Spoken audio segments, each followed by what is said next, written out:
Hi guys, I think I have planted too many seedlings too early. It is a really gray, cold day outside and I'd love to be able to put them up in my polytunnel, but it is just too darn cold.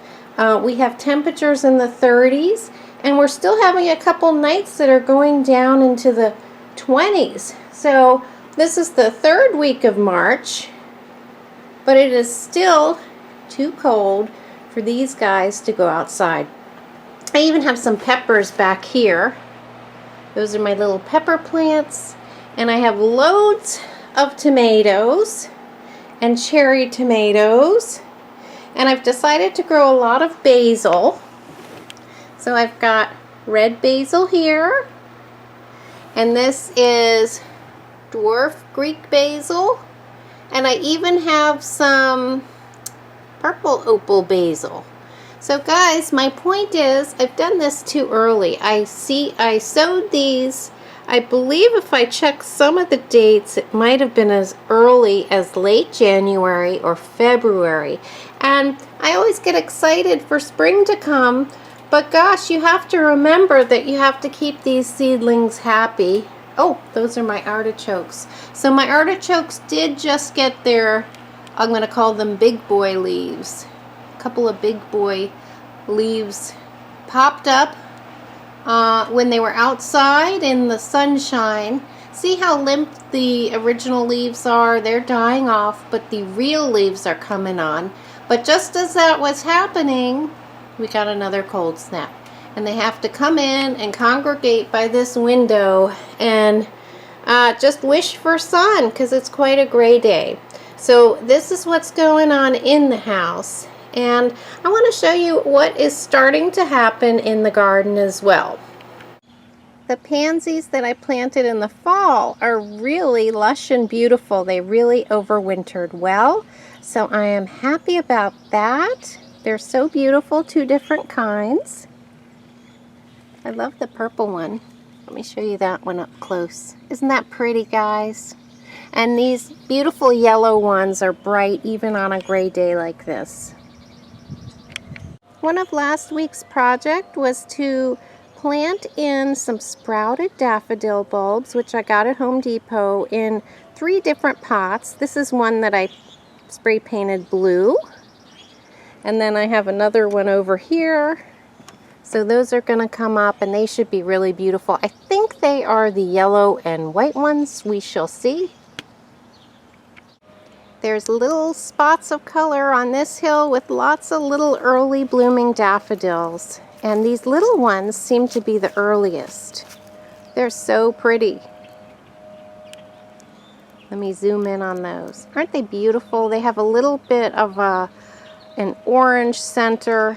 They're just so beautiful and delicate and bright. Then I have another batch over here of bigger yellow ones which haven't opened. And I have more of the early blooming little ones. I'm up in the polytunnel where it's about 10 to 20 degrees warmer, and nothing has happened yet with the potatoes, and I'm trying to keep them drier while the weather is cold. I don't want them to rot. So although they started out with quite a bit of moisture, I've let them dry out a bit.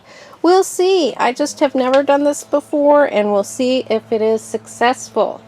But I do have some more winter hardy seedlings out here. I started some turnips, so I probably need to pot those up once they get their true leaves.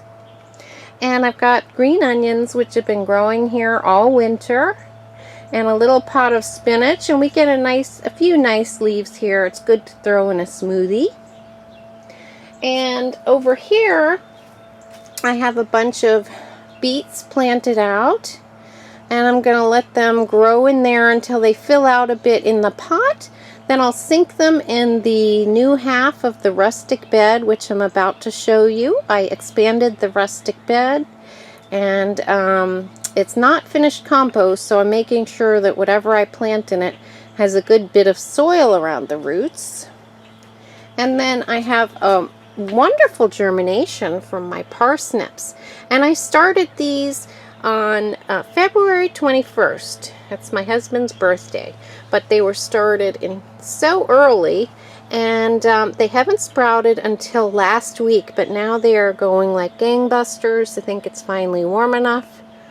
Aren't those wonderful? And in here I planted some onion sets, and a few of them are starting to sprout.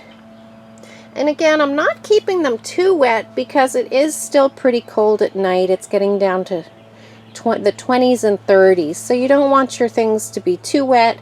But when they're seedlings like that, they do have to have a certain level of moisture. And these are Brussels sprouts. The ones I have out in the garden have taken a year to make little Brussels sprouts. So we'll have to see if these make it to adulthood. And then I have more carrots planted here. I have a few out in the rustic bed right now. But these were just planted, so nothing quite yet to see. And then these are called Crespedia. These were planted in March, and they're teeny tiny little seedlings that are coming up. These are beautiful bright yellow ball flowers, and they're supposed to be very nice to dry as well, but right now they're really teeny. But I was able to germinate them out here because they are a hardy perennial flower. So very, very small. We'll see what I get out of that.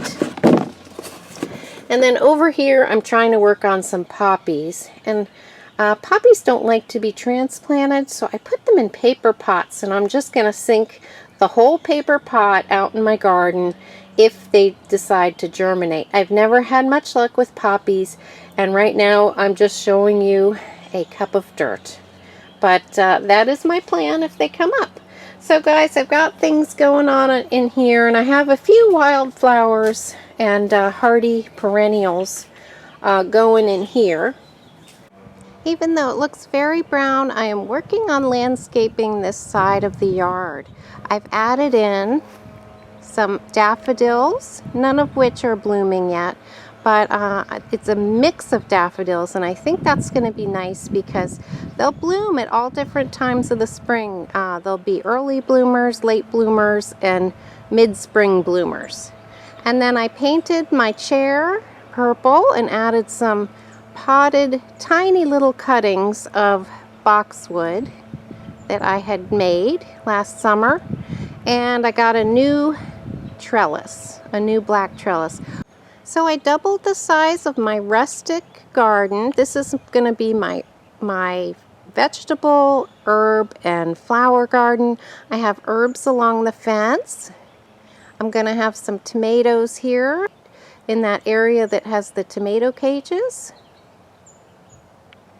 And let me show you what I've planted in here. So this is pretty much unfinished compost, and I didn't have too high hopes for it yet this year. I think next year it'll break down into some really nice soil, but I was able to plant the arugula, which has bolted immediately.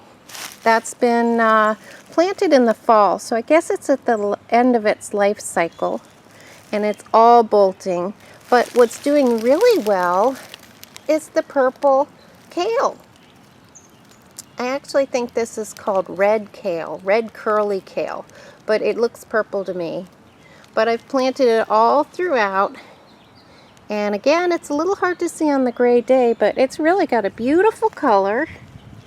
And look at this, guys, lots of new leaves. They start out kind of greenish, and then they mature to more of a purple.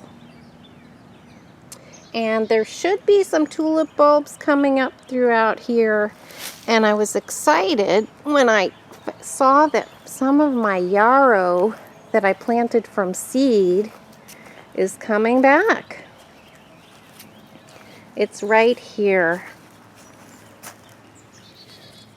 It is under here, a tiny little seedling here coming in, even with new leaves springing up, one here. And then on this side, I've got some of my tulips, more of the purple tulips, which are coming up. Kind of silly to show you bulbs that are just starting to come up, but I'm very excited. There's going to be a whole batch of purple tulips in this bed, and look, it looks like somebody's been digging. So I hope it wasn't a tulip bulb. And I'm trying to put blue accents around my yard, blue and purple. I think it just adds color year round. But this is my lemon balm, which is coming back beautifully with just a little bit of warm weather. It really flushes out. I heard it's a very vigorous plant. And I have a couple of daikon radishes here and a couple of pak choi plants. These are the small versions. I don't think it's bok choy. I think it's pak choi because it's the small Chinese cabbages. And they too, with a little bit of warm weather, are bolting. And I'm going to go ahead and let them bolt because they give me seed. So I'll have seed to plant next fall. That'll be great. And this is a rutabaga plant. So I had a few things that came up here and are doing well. And then my Gloriosa Daisies, I have about 6 of these running throughout this bed. They're making an appearance. So they overwintered. Hopefully they'll grow big and flower this year. And then I have chives here, just starting to spring back up. My sage plant looks terrible. I'm never able to overwinter sage very well. And there's a couple of little crocuses peeking out as well. And then this is some oregano and thyme. I have some black Nebula carrots, and I started these in paper pots. And I have them throughout this end. Anywhere you see a little touch of green, those are my black Nebula carrot starts. But I know that root vegetables don't like to be transplanted, so I put them in paper pots, and then I just sunk them into the ground, and they seem to be doing fine. So we'll see. I hope I get a few carrots, but I thought the black Nebula ones looked very interesting. My Muscanthus grass is still so beautiful the 3rd week of March. I've left it up as winter interest all along my driveway here. And it is such a beautiful color and an interesting structure, and I probably won't cut it back until I see some new growth coming from the bottom of the plant, just close to the ground. But look at that. Look how wonderful it still looks all winter long. It's been snowed on and blown around, and it's just a wonderful thing to have in your landscape and enjoy in all seasons. So I just wanted to show you how pretty they still look.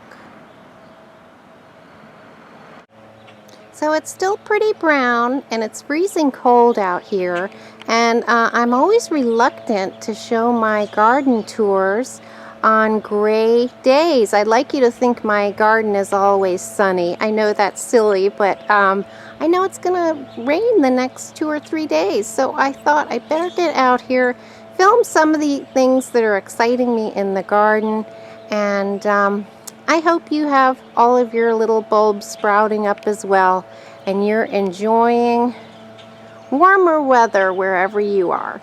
Thanks so much for tuning in. Bye.